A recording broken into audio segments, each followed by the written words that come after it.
Assalamu алейкум, урматтуу телегөрүүчүлөр жана радио угуучулар. Жаштар сүйлөсүн теледолбору өзүнүн иши менен айтылуу Токмок шаары аты алыска кеткен, даңкы далайга жеткен Токмок шаарында жайгашкан номер 2 орто мектеп Султан Ибраимов атындагы номер 2 орто мектептин жаштары менен жана төрүбүздүн коноктору менен эже агайлар менен жаштар сүйлөсүн теледолбору эфирде. Салам алейкум. Бүгүн биз ошол сиздер менен негизги талкуулай турган тема жаштардын максаты кандай деген темада сүйлөшөбүз. Анткени бардык Кыргызстандын бүтүрүүчүлөрү жакында аз убакыттын ичинде буюрса бүтүшөт. Жана алдыга койгон максаттары кандай, деги эле жаштардын максаты кандай болуш керек? Жаштардын оюн жана коноктордун оюн чогуу көрөбүз жана чогуу угабыз. Анда жаштарыбызга конок серепчи болгон биздин конокторубуз бар, урматтуу, салмактуу. Анда конокторду сиздерге тааныштырып өтсөм. Манабек Султанбаев, уюштуруучу. Коомдук ишмер Дилмирөги адеп, ахлак жана маданият борборунун мүдүрү Өзбек Чотонов конокто. Жана Султан Ибраимов атындагы номер 2 орто мектептин китепканачысы жана уюштуруучусу Анара Райымжанова эжебиз конокто. Урматтуу эже, урматтуу агайлар, мен сиздерден баштасам. Сиздер да жаш болгонсуздар, ошол сиздердин убагыңыздарда жаштардын максаты кандай болчу эле? Азыркы 21-кылымдын жаштары булардын максаты кандай, техника менен өнүп өсүп атат. Деги эле жаштардын максатына сиздердин көз карашыңыздарды уксак. Биздин максат жакшы илим алсак, жакшы специалист болсок, жакшы адам болсок деген максат болчу эле илгери. Азыркы жаштардын максаты деле жок. Көбүнчө ушу ойнозом, жыргазам, агент менен жигиттер менен таанышсам, кидат этсем, пиво ичсем, ушундай эле болуп калды. Шаарга барса, качып ата-энесинен. Анан барып эле окубай эле ойноп жүрө берсе, ата-энелери контракт төлөп жүрө берсе, булар ошо жигиттер, кыздар парктын ичинде жүрө берсе да. Ушундай болуп калды максат. Окугусу келбейт, окубайт, эптеп эле жүрүп атат да азыр жаштар. Жаштардын оюн анда уксак. Бул биздин жаштарыбыз 21-кылымда техника менен, технология менен өсүп келатат. Анда жаштардын оюн уксак. Мен дагы айтмакмын, анын көрөчө күйөөгө чыгып алса жакшыраак болот эле ушу. Ар бир адам болуп жаралгандан кийин ар бир адамдын максаты болушу керек. Сиз айтып атпайсызбы, максат жок азыркы жаштарда да. Ар бир баланын максаты бар. Бул азыркы менин максатым бул немеге медицинскийге тапшырайын деп жатам. Бул азыркы кичинекей балдардын ата-энелери көбүнчө кыйналып жумушу жок жатышат. Ошондуктан жок дегенде 5-класска чейин балдардын тиштерин бекер жазатып, кээбирки немелерге кандайдыр бир жеңилдетүү болушун каалайм. Азыр баары эле мындай мен элим үчүн кызмат кылам, мекеним үчүн кызмат кылам дейт. Анан кийин ак үйгө баргандан кийин болду, өзү үчүн кызмат кыла баштайт да. Мисалы стоматология болгондо барасың, биринчи ойлойт да, мен барып стоматолог болуп бесплатно диплом коюп берем. Анан карасаң $100 дейт бир тишке. Сен жашоодо максатың кандай?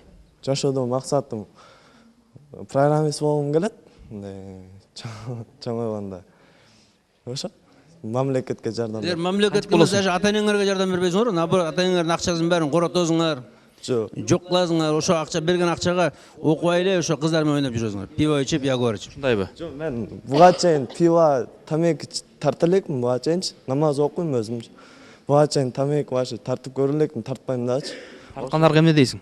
Тарткандарды тартпагыла дейм. Ыйман жолго түшкүлө, Аллахты билгиле. Өзгөчө мына кыздар көп ягуар ичет. Так, анда кыздарды калды. Мынакей кыздар, силердин талаңарга бир топ таштар келди. Мына силерде ягуар ичет деп атат, эртерээк турмушка чыккыла деп атат. Мен кошулбайм. Силердин оюңар кандай?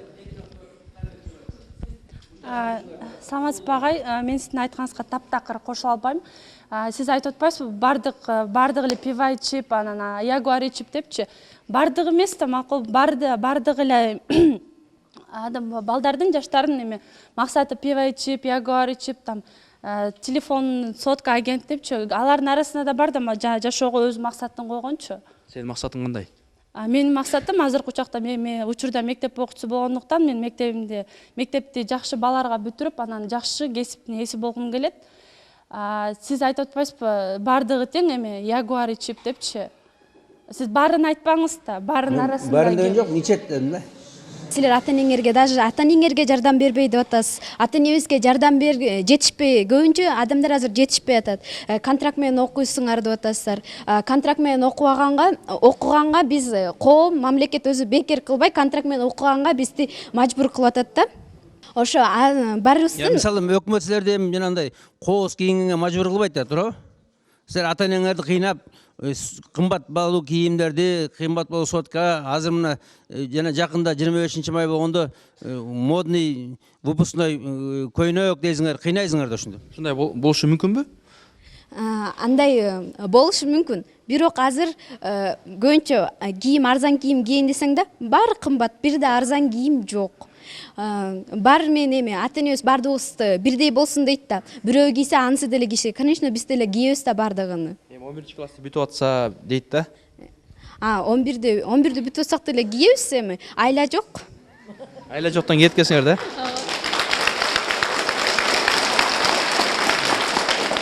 Айла жок, кийесиңер, айла жок, ичесиңер. Ягуар ичесиңер. Выпускной вечерде ичип алып көчөлөрдө жүрөт мына кыздар.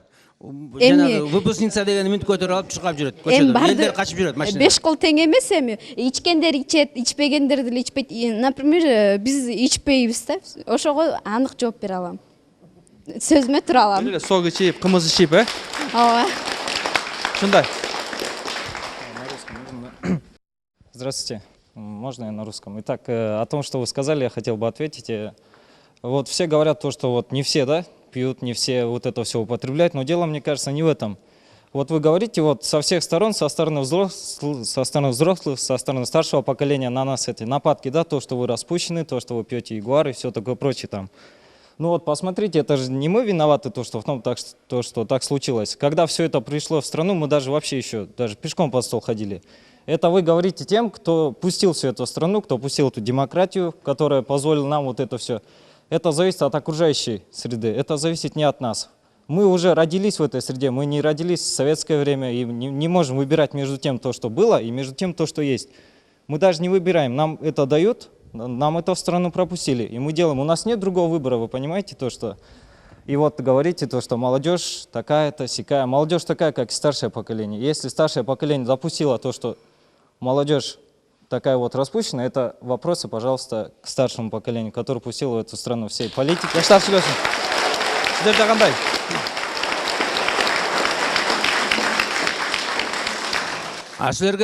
Силерге үйгө эшектин тезегин алып келип койсо эле жей бересиңерби? Да нет, дело не в этом. Алып келип койдуңар деп эле колдон бересиңерби? Акыл бар да, карабайсыңарбы? Это неправильно, это нехорошо деш керек да. Алып келип койдуңар деп эле иче бересиңерби? Но это к тому, то, что если это неправильно, это надо запрещать. Если это нехорошо, это надо как-то воспитывать. И общее воспитание вести, общие цели нужно объяснять. Если объяснение не доходит, нужно запрещать. Молодое поколение не такое, оно ведь ветреное, вы же сами понимаете, то, что жаштар, они на то и жаштар. То, что... Мы же запрещаем, биз кийбетсек кийебиз дейт, тийбетсек тийебиз дейт. Вот. Жүрбетсек жүрөбүз дейт. Все, вот вы наоборот делаете. Отцы что, не говорят, что ли? Балдарыңар ата-энелер айтат, балам барба десе барам дейт. Кийбетсек кием дейт. Кыска кийбетсек кием дейт. Күйөөгө тийсе тийбейм дейт. Видишь как?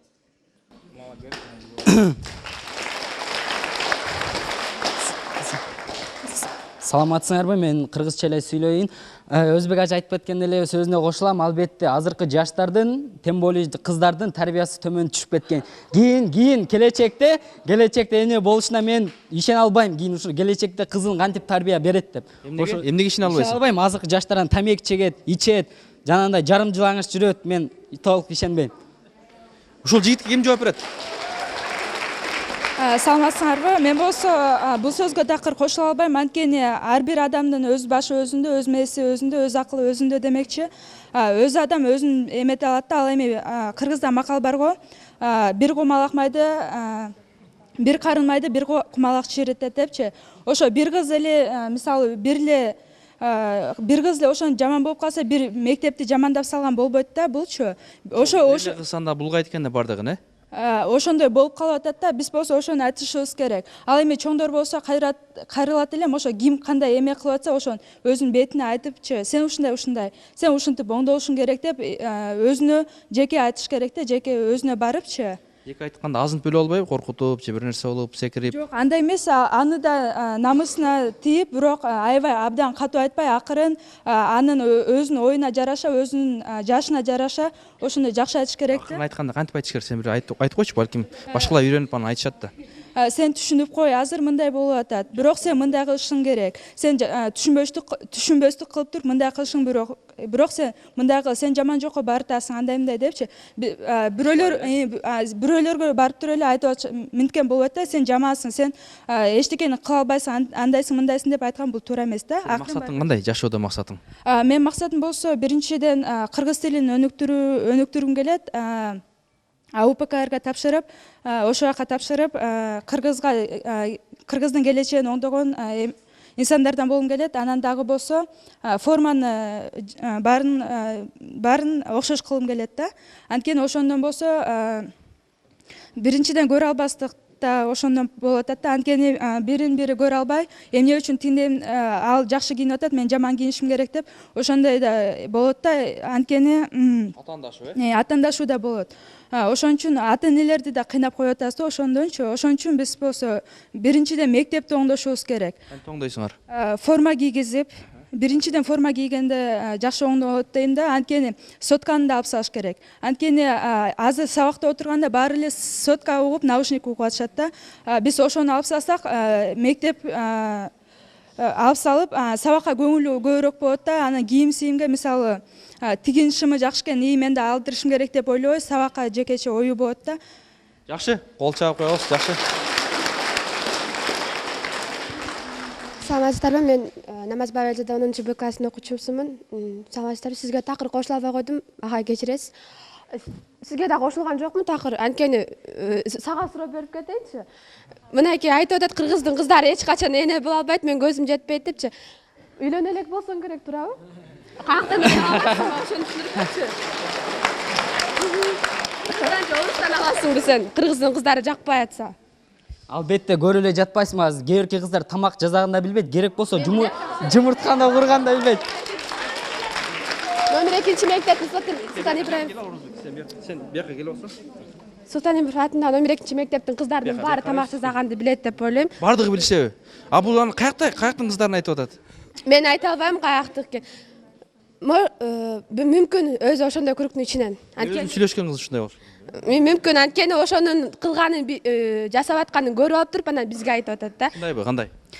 Жок, андай деле эмес, жүрбөй көп кыздарды эле көп байкасаңыздар керек. Любой эле жаш эркектер билет, азыркы кыздар кандай движенияда жүргөн. Албетте кийинки келечекте эне болушуна мен төмөн кошулбайм жана ишенбейм. Ким жооп берет? Азыркы сен өзүң эле оюңду айтып атасың. Бардык кыздар деп айтпашың керек. Бардык кыздар бирдей эмес, ар кандай болот. 5 кол тең эмес. Албетте 5 кол тең эмес. Анан көчөдө жатып калган паркта жатып арак ичип жүргөндөр каяктан чыгып атат ошо? Арак ичкендер кыздар эле эмес, балдар жатып калып атат. Кыздарды ушул күнгө чейин арак ичип жатып калганын көргөн жокмун. Көчөдө алкаштар жүрүшү мүмкүн, анан достойный эркектер көчөгө жата элек, силерге окшоп, кыздарга окшоп. Кыздар. Кетпей турса, аябай патриот бала экен да, мен айтып кеттим. Келе бияка.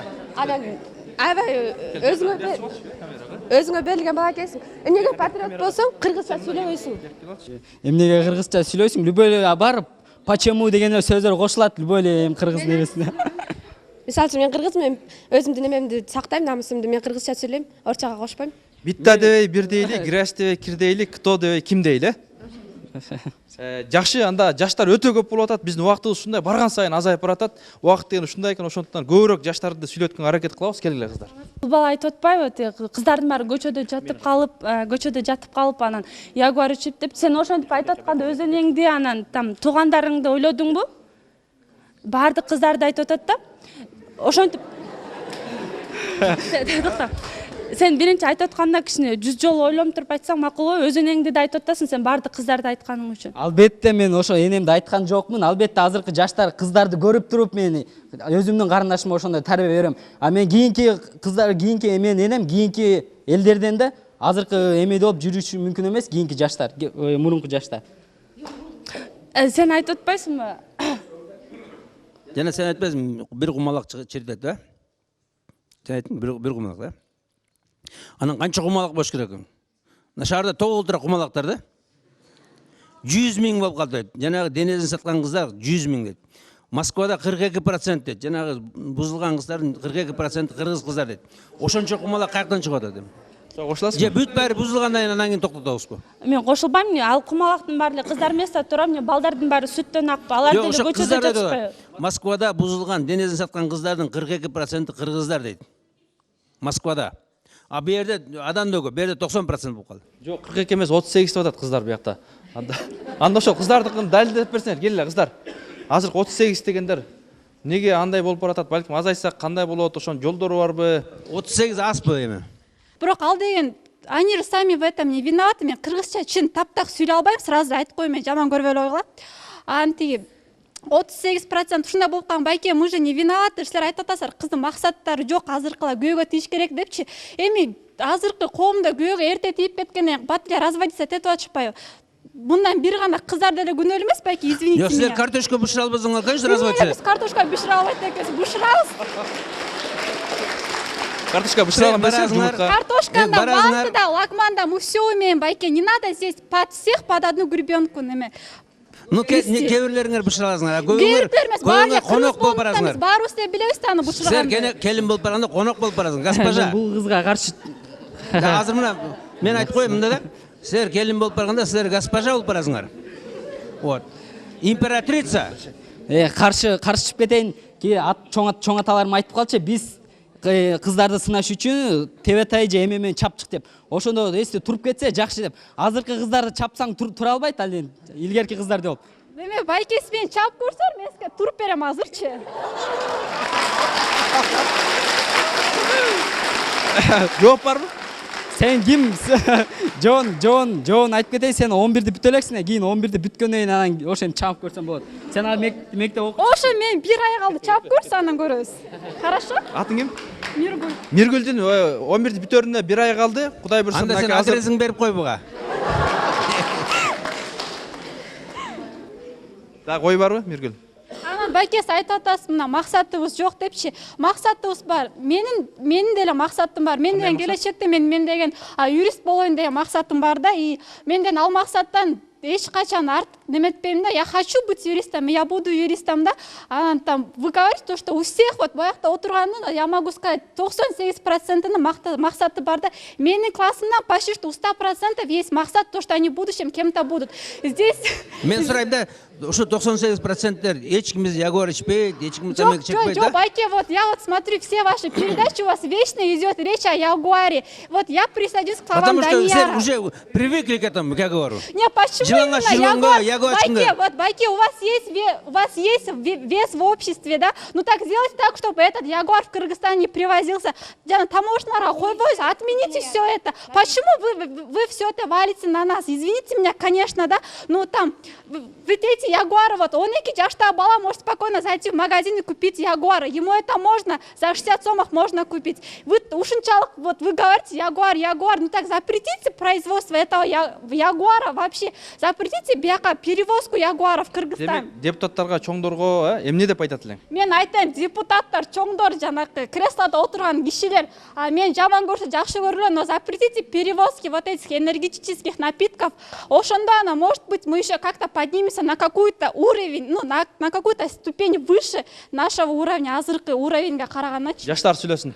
Мынакей, ушундай жаштар оңдойт буюрса.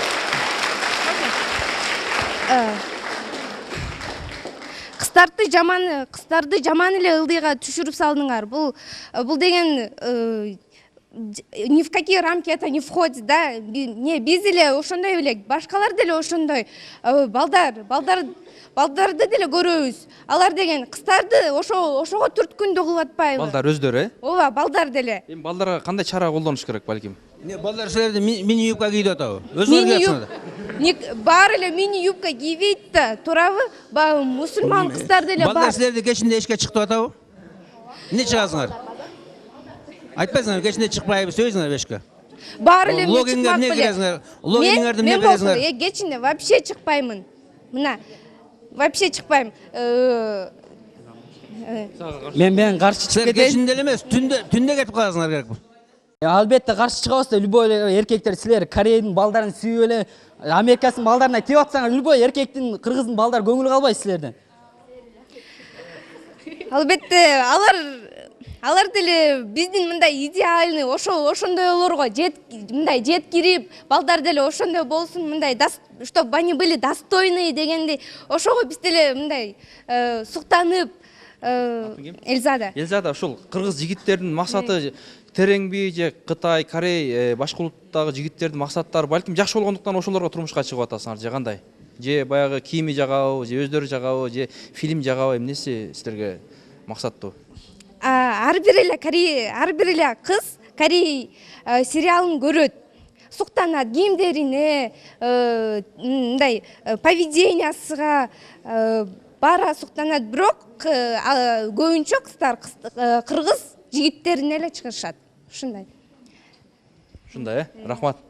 Кетип аткан максаты за границу кетип аткан, күйөөгө тип аткан кыргыздар, допустим, күйөөгө чыгып, анан кийин аракет кылбай, үйдө эле жатпай, көбүнчө эркектер делечи эми. Кыргыздар максаты жок, үйдө эле жатат, эчтеке кылбай. Керек болсо ичип кетишет, якачы тамеки чеп, балдар менен чыдап койшот, ушундай. Ошон үчүн көрөклөр акча үчүн может кетишет да, көбүнчө аялдар да эмне. Демек ошо кыздар, аялдар максаты ошол акча таап келип, эркегин, жигитин багайын деген максатта барып атабы? Жок, андай эмес, эми ажырашып кетип, за границу кетип, эми кичине элди жерди көрөйүн деп, эми башка жакка кетишет да, bundan пайда жок деп элечи. Үйдө эле жата берет деп, ушундай сыяктуу. Максатың кандай? Менин максатым келечекте журналист болгум келет да. Ошо. Сиз айтып атасыз, мини юбкалар жөнүндө хиджаб, вот не каждый айтып коюшат го, не каждая девушка хиджабет, скромница депчи, не каждая мини юбки развратница депчи. Ар бир кыз мини юбка кийген кыз эми ягуар ичпейт, эми далактап жүрбөйт да эмичи. Эми хиджаб кийген кыздар деле көрөт да, мен делечи ичип жүрүшөт, чегип жүрүшөт, балдар менен да жүрүшөт. Тоже разница бар эми. Ошо мини юбка кийген кыздын эмне максаты бар? Эмне максатта ошондой кылышат? Эмне максатта кийип атат ушуну? Эмне максаты? Максаты деле жок, эми как бы бизге чыгып атпай, кирип атпай, мода деп, кыз деле кызат да, мини юбка экен депчи, анан кийин фигура позволяет, мини юбка кийим келет, ысык депчи ошон. Мисалы, жыртык шымдарды мына $100 экен, жыртык шым. Бүтүн шым 700 сом, жыртык шым $100 экен. Ошону кийип атат. Разницасы бар да эми И как бы. болгондо да жыртылган жери жанагы опасный жерлерде. Бул максат эми как бы опасный жер деле жок, анынчы максаты. Мода карайт да, эми таможня ар кайсы жактан келип атпайт, Корея айтып атасыз, Кореядан келет, Америкадан келет депчи. Кыргыз кыздары деле алар кийгиси келет да, мондай айрык шымдарды, мини юбкаларды. Эми Кыргызстанда чыгарылган, допустим, Кыргызстан чыгарылган продукция, допустим, джинсы 700 сом айтып атасыз да. Бир жуганда эле эмес өчүп калат, цвет өчүп калат, анан кийин кетеси келишип калат да. Сиз айтып атасыз, $100 бир шым алсаң, бир рваный джинсычы, алсаң, ал канча жуусаң да кетпейт, анан качествосы жакшы, качествосуна карашат да кыздарчы. Жыртык шым ошол баягы мындай сапаты жакшы болот экен да? Жок, сапаттар деле жакшы болот, эми как бы модага карап жыртык шымдын жыртыгы чоңойбойбу? Мода, анан ошол бул мода жыртык шым деп кийсеңер, баягы жигиттер да жакшы караса керек. Жок, карабайт жамачылап албайсыңарбы? Жыртык шым. Керек болсо балдар галифедер кийип жүрбөйбү мондай. Кореяны карап эле өздөрү Гүлжүмбенова чачтарын кылып өзүнчө эле балдар эле жүрүшпөйбү? Корея фильмдер ар бир кыз деле көрбөйт эми. Вот балдар болсо постоянно өздөрү өзгөрүлүп кетишти. Чачтарын өстүрүп, өзүнчө эле эми помада боеп, жана блеск для губ чыгып туруп косметикаларчы.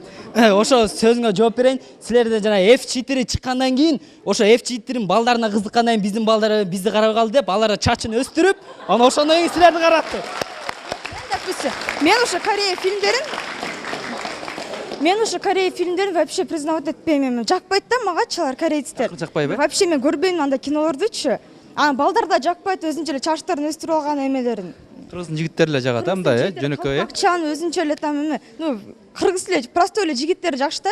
Чем ондай өзүнчө эле гламурный болгондон көрөчү. Кыргыз жигиттерди максатка коюп, Мен суроом бар да, сен мисалы эне болом деген максат барбы, жокпу? Бар да, конечно, ар бир кыздын эмеси максат. Азыр баарыңар эле мен профессор болом, мен юрист болом, мен журналист болом десең, ким мен эне болом деген жок го, эч ким бирөөң айтпайбы? Жок, эне эми ар бир кыз болсу келет, ар бир кыз ал эне болот, эже болот, сиңди болот, апа болот ал. Рахмат, урматтуу телекөрүүчүлөр, урматтуу радио угуучулар. Сиздер Токмок шаарынын жаштарын угуп жатасыздар. Бүгүн сиздер менен биз негизги сүйлөшүп жаткан тема жаштардын максаты кандай? Жаштардын максатын сиздер билип атасыздар. Балким жаштардын дагы максаты өтө терең, өтө келечектүү деген ойдобуз. Анда жаштардын оюн уксак. Мен сиздин тагыр сөзүңүзгө кошулган жокмун. Айтып атасыз, үйдө отуруп анан окууну бүтүп эле күйөөгө тийсе депчи. Биз бир чоң окуу жай, кичинекей окуу жай болсо да бир окуу жайды бир кесипке ээ болуп, анан кийин ошол өзүң иштештирип же кандай бир десем сүйгөн жигитиң же кыздың сүйлөшкөнү болсо, анан үйлөнүп же күйөөгө тийип, анан эне болсо, мен ойлойм, ар бир эле кыздын оюнда бар болуш керек, же болбосо максаты болуш керек эне болуш. Анткени биз келечекте энебиз баарыбыз эле кыздардын баары деп айтып кетким келет. Анан мини юбка кийсе эле, мисалы үчүн, мен айта албайм жаман кыз, жакшы кыз деп. Намаз окуган кыз деле бир күнү хиджаб кийип жүрүп деле тамеки чегип кеткенин баары эле билишет болуш керек. Анан мини юбка бир эле күн ошо жакшы эле жашынакай эле кыз бир күн мини юбка кийип койсо, анын аты өчүп калбайсыздар менин оюмча. Балдардын максатына, балдар максатына жетеби же кыздар максатына көбүрөөк жетеби? Сенин оюңча кандай? Менин оюмча балдар максатына жетишет болуш керек. Анткени алар кандай десем, үй бүлөдө дагы мындай башчы болуп келишет да. Патриархат дегендейчи. Анан ошол мезгилдерде эле мындай кичине эме болуш керек да. Бири-бирин угуп, анан эметсенен бир келишимге келишет болуш керек. Менин оюмча ошо кыздардын максатына жетпей алабы? Жок, жетишет. Канча пайыз жетиши мүмкүн? Мындай айтканымда, кичине көтөрүлүү дейм да. 100% болсо дагы, пайызы болсо дагы балдар кичине өйдөрөөк болушат да. 1-2-3% болсо дагычы. Анда мынакей балдар өтө көбөйүп кетти бизде. Балдардын оюну калы. Мына мен бул байкеге кошулам. Чын эле мында кыздар бузулуп кетип атат. Ошо байке мында кыздарды мында эметпей, мында кыздар токтонсун да, мында айтканда кыздар эме байкелерге кошулам. Кыздар азыр мини юбка кийип жүрсө, анан ваш эле болуп кетет да. Анан кийин поздно болуп калат. Азыр байкелер ошону эме токтотобуз деп атат да, ошо мисал кылып атат. Атың ким? Кыргызбай. Кыргызбайдын ою, мынакей кыздар угуп атасыңар. Эми балдардын оюну калы азыр, Рахмат. Албетте бул энимдин сөзүнө кошулам. Хиджаб кийген кызга эч эркек көз суктанбайт. Жарым жылаңача мини юбка кийген кыздарга любой эркектин көзү түшөт. Мен атым Адинай, мен бул мектепте 10-Б класстын окуучусумун. Мен азыр биякта болсо мини юбка кийип турам. Мен бузулган кыз экенимди эч ким бияктан доказать этип бере албайт. Мен мини юбка кийем бир күнү, мен бир күнү шым кийем, мен бир күнү узун кийем. Мен калагандай кийем. Мен ата-энем кандай позволять этсе, мен ошондой кийем. И бул байкенин оюна жооп берейин дедим эле. Биякта айтып атат, F4 чыкты, анан кийин кыздардын баары F4-ин карап, ошого чачыбызды өздүрүп атабыз депчи.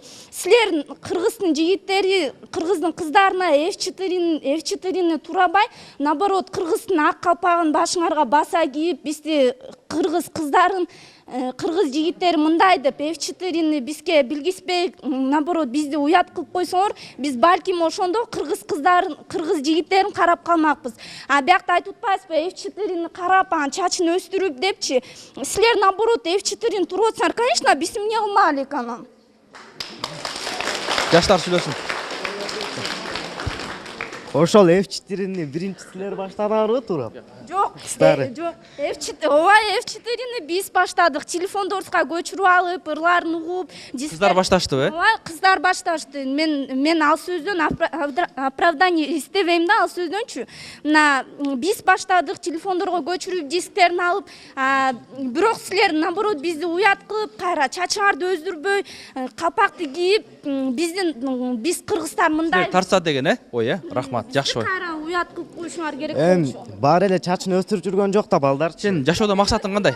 Жашоодо максатым мен юридический окууга тапшырайын деген оюм бар. Рахмат, жакшы ой. Балдар, мына силер F4 деп атасыздар, кыздар F4-ни карап калды депчи.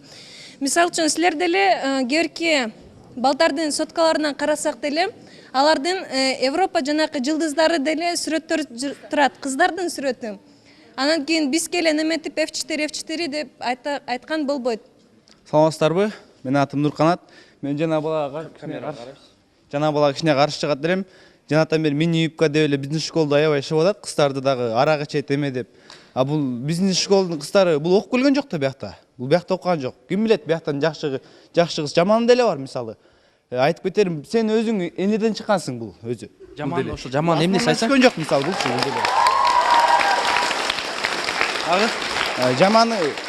жаманы жагы бияктан кыздардыкы деле бар мисалы 100%-ын ичинен 30% жаманы бар мисалы. Тамак жасалбагандар деле бар, айтайын мен делечи. Барбы? Бар мисалы. Кыздар жок деп атат го, бардыгы супер келинчек дейт. Эми айтып берет алар деле. Билим, ичинен бар кээбирлер креслого отуруп, тырмактарын карашып, мама дешкендер толтура бияктанчы. Ошондой бе? Мен бияка каршышып кетейин. Албетте мен энеден чыккам, бирок жанагындай тамек чеккен, арак ичкен энеден чыккан эмесмин, таза энеден чыккам мен. Ким сен тааныбайт эч ким бияк. Сен биякта окуган жоксуң, чыгып атасың аябай бул жердечи сен кыздарды. Кандай мен энемди тааныйм да, энемди тааныбай калмак белем. Жок, биз сени көргөн жокпуз. Сен тааныбайсың сен бул жерде каяктан келдиң дегендечи. Албетте үстүндө Аллах турат, Аллах турат. Аллах жок болсо мен калп айтмакмын да мына. Аллах бар үчүн мен таза чындыкты айтып атам. Демек, урматтуу теле көрүүчүлөр, урматтуу радио окуучулар, мынакей убакыт деген ушундай экен, бизге бөлүнгөн убакыт дагы барган сайын азайып баратат. Эми достор, бүгүнкү тема ушул жашоодогу максатың кандай деген тема. Урматтуу эже агайлар, оюңарды айтсаңар, ушул жаштардын оюн уктуңуздар. Урматтуу теле көрүүчүлөр жана радио окуучулар, сиздер Токмок шаарынын жаштарынын үнүн угуп жана көрүп жатасыздар. Анда ушул жаштардын максаты кандай болуш керек? Урматтуу эже агайлар, урматтуу окутуучулар, оюңарды дагы силер айтып берсеңер. Анда Эле бала айтты, бул бала деген энеден чыккан. Может, у него мама тоже такая курила, пила. Откуда он знает? Что он нас базарит там? Он что мы пьем, там курим, вот так вот. Рахмат. Эң биринчиден мен максатымды айткым келет. Мен 9 класстын окуучусумун. Ошол 9 классты жакшы аяктаганга үмүттөнөм. Экинчиден ошого мисалы кээбиркилер угуп атам, сүйлөп атат. Мен монтмекмин, тинтмекмин, школго форма коймокмун, тинтмекмин, ремонт кылмак деп. Эң биринчиден мен ошо Кыргыз Республикасы, кыргыз тил болгон үчүн өзүмдүн тилиме кайрылгым келет. Эң биринчи тил өксүсө улут өксүйт дейт. Ошон үчүн бүт жанакы гезиттерде, мисалы гезиттерде, кээбирки гезиттерде орусча жазылат. А эмне үчүн кыргыз тилинде жазылбайт? Эмне үчүн мынакей көп эле Кыргызстан болуп, баары почти что 50% эле тиги адамдар орусча сүйлөгөнгө көнүп калышты да. Бир чети мындай деле мен деле өзүм деле таза кыргыз тилди сүйлөй албайм деп айта албайм, бирок баары эле Кыргызстандагы баары эле кыргыз тил менен орус тилди аралаштырып сүйлөйт. Ошого кайрылгым келет тилиме. Ошол эми гезит иш кагаздары кыргыз тилинде жазылсын деп ошого тилектешмин. Максат кыламын. Үчүнчүдөн мен ошого окуу жайды жакшы бүтсөм деп тилейм.